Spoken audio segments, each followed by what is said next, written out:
Welcome to village குறிச்சி. நாம் இன்றைக்கி பொயில நாற்று விடுறதுக்கு தான் இதில் பாத்தி கட்டிகிட்ருக்கோம்.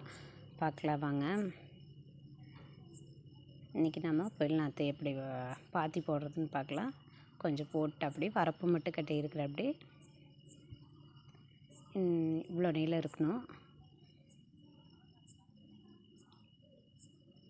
பாருங்கள், இந்த மாதிரி தண்ணி முறியாமல் இருக்கக்காக சும்மா ரஃப்பாக இப்போதைக்கு ரஃப்பாக தான் கட்டுறாங்க. மறுபடி நிறைய வேலை இருக்குது இதில், மறுபடி காமிக்கிறேன். இப்போ வந்து இந்த ஒத்தி வரப்பு மட்டும் கட்டிகிட்ருக்கேன். அப்படி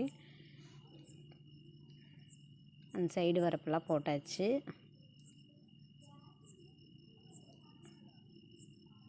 பாருங்கள், இந்த சைடு மட்டும் போட்டிருக்கு. இதில் நிறையா இருக்குது. இதில் தான் மறுபடியும் தண்ணி விட்டு அதுக்கப்புறம் வரப்பு மிதிக்கணும். அதையெல்லாம் உங்களுக்கு நான் காமிக்கிறேன் மறுபடியும் என்ன பண்ணுறதுன்னு சொல்லி. இப்போதைக்கு இந்த வரப்பு மட்டும் கட்டியிருக்கிறோம். பாருங்கள்,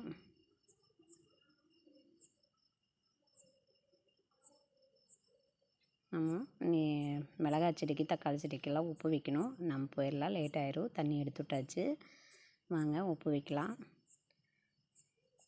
யூரியா தான் போடுறோம் இப்போதைக்கு.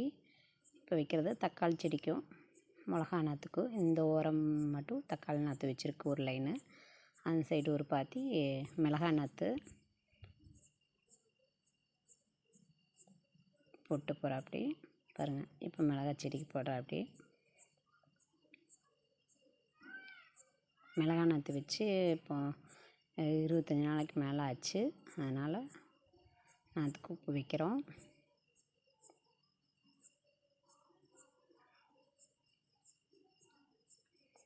இந்த மாதிரி 2 அளவாக போட்டால் போது, ரொம்ப அதிகமாக வைக்கணுங்கிறது இல்லை. ஏன்னா சின்ன நாற்று இன்னும் வேர் நல்லா சிலது வேர் நல்லா பிடிச்சிருக்காது, செத்துரும். அதனால் கம்மியாக இத்தினோண்டு போட்டுடணும். கொஞ்சமாக தான் போட்டிருக்கா அப்படி. அடுத்தது வந்து நம்ம வேறு உப்பு போடணும். டிஏபி, பாக்டாம்பஸ் இந்த மாதிரி உப்பு வைக்கணும்.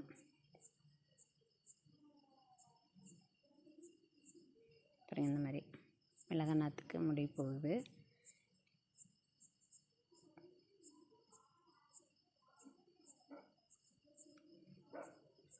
பக்கமாக வச்சாச்சு மிளகாய் நாற்றுக்கு. அந்த சைடு ஒரு பாத்தி பாருங்கள் தக்காளி நாற்று இருக்குது. அந்த சைடு ஒரு பாத்தி வெங்காயம், 2 பாத்தி வெங்காயம் ஊனியிருக்கோம். அதை காமிக்க முடியல, ஊன்ற போது.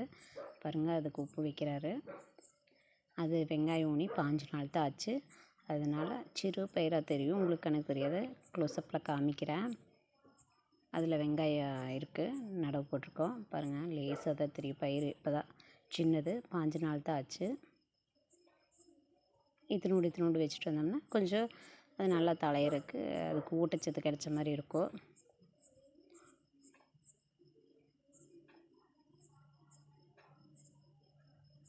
பாருங்கள், இந்த மாதிரி வீசிட்டு வரணும்.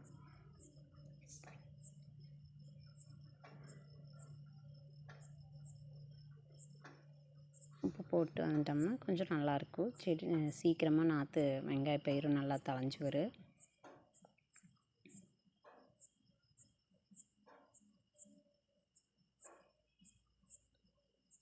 பறை போட்டு முடிச்சாச்சு. 2 பாத்திக்குமா இன்னொரு பாரு இருக்குது. பாருங்கள், பயிர் ரொம்ப குட்டியாக தான் தெரியும். ஏன்னா 5 நாள் தானே ஆகிருக்குது. அதனால் பயிர் கொஞ்சம் குட்டியாக தான் தெரியும். பாருங்கள், நான் காமிக்கிறேன் நல்லா, இன்னும் நல்லா காமிக்கிற தெளிவாக. இந்த சின்ன பயிராக தான் தெரியும். இப்போ தான் முளைச்சி வந்துட்டுருக்குது.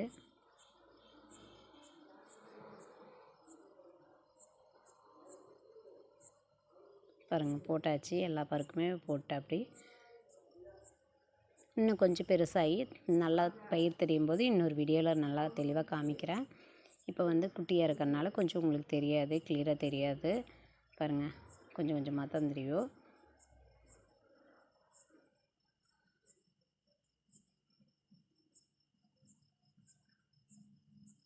போட்டாச்சு. கொஞ்சம் கொஞ்சமாக தெரியுது பாருங்களா. உப்பு கொஞ்சமாக தான் போட்டு வந்திருப்போம். ஏன்னா 15 நாள் ஆனங்காட்டிக்கு அளவாக போட்டால் போது, அதிகமாக போடக்கூடாது.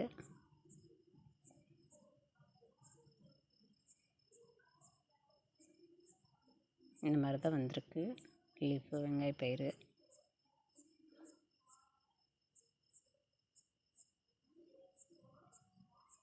போட்டாச்சு. நீ தண்ணியை திருப்பி விட்றத நம்ம பார்க்கலாம்.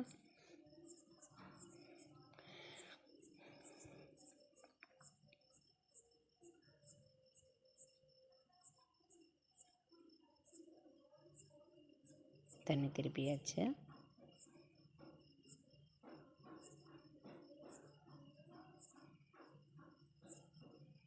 ஈரத்தை தண்ணி விட்டுட்டு அப்புறம் போட்டோம்னா பயிரில் வந்து தண்ணி நிற்கிறனால பயிர் கருகிரும். அதனால் தண்ணி விடாததுக்கு முன்னாடியே உப்பு போட்டுட்டு பயிரில் பட்டாலும் ஒன்றும் ஆகாது, கருகாது. தண்ணி விட்டுட்டு ஈரம் பட்டுடுச்சு அதுக்கப்புறம் நம்ம யூரியா போட்டோம்னா பயிரெல்லாம் கருகிரும்.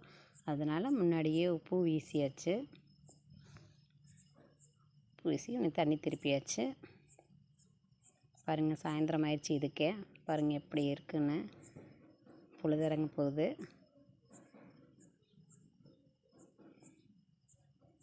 தண்ணி ஒரு பாத்தி பாஞ்சிச்சு, ரெண்டாவது பாத்தி திருப்பி விட்டுருக்குறேன். அப்படி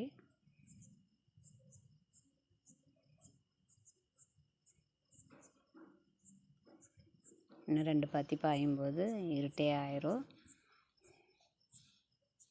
வேலை முடியிருக்கு, சாயந்தரம் ஆயிடுச்சு. இந்த மோட்டரில் தான் ஓடுது, கிணத்து மோட்ரு தண்ணி. ஒன்று போர் குழி, இன்னும் கிணத்து மோட்ரு தண்ணி வந்துருக்கு.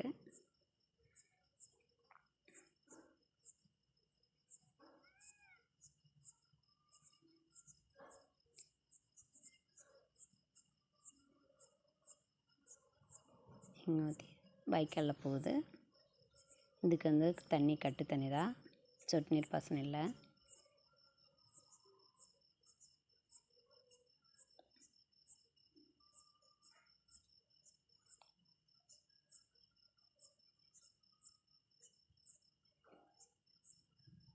பாருங்கள், நேற்றுக்கே தண்ணி ஏற்றுனதை எடுக்க முடியல. காலையில் விடிய காலையில் வந்தாச்சு, பொழுது விடிஞ்சாச்சு. பாருங்கள், இனி நாம் போய் வெங்காய பயிரை பார்க்கலாம் எப்படி இருக்குதுன்னு. வாங்க போகலாம்.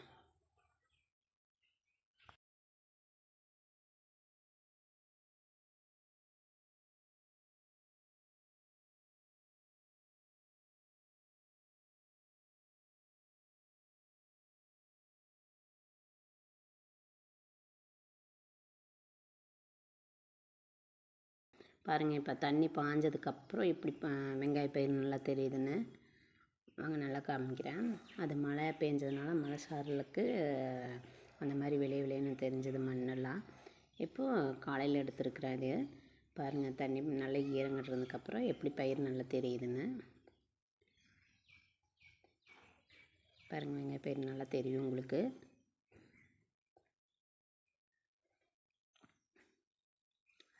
பதினஞ்சு நாள் தான் ஆச்சு இந்த வெங்காயம் ஊனி. சொல்லியிருப்பேன் ஏற்கனவே. பாருங்கள், இந்த அளவுக்கு தான் வந்திருக்கு பயிர்.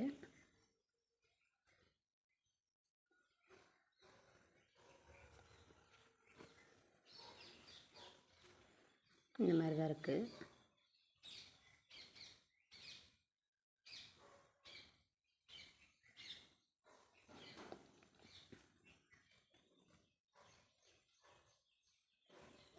நல்லா ஈரங்கட்டினதுக்கப்புறம் நல்லா பயிர் நல்லா தெரியுது.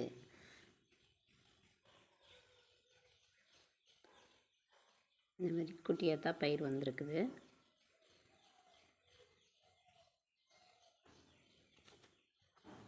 அடுத்தது என்ன செய்ய போகிறேன்னு அடுத்தது காமிக்கிறேன் நான் வீடியோவில்.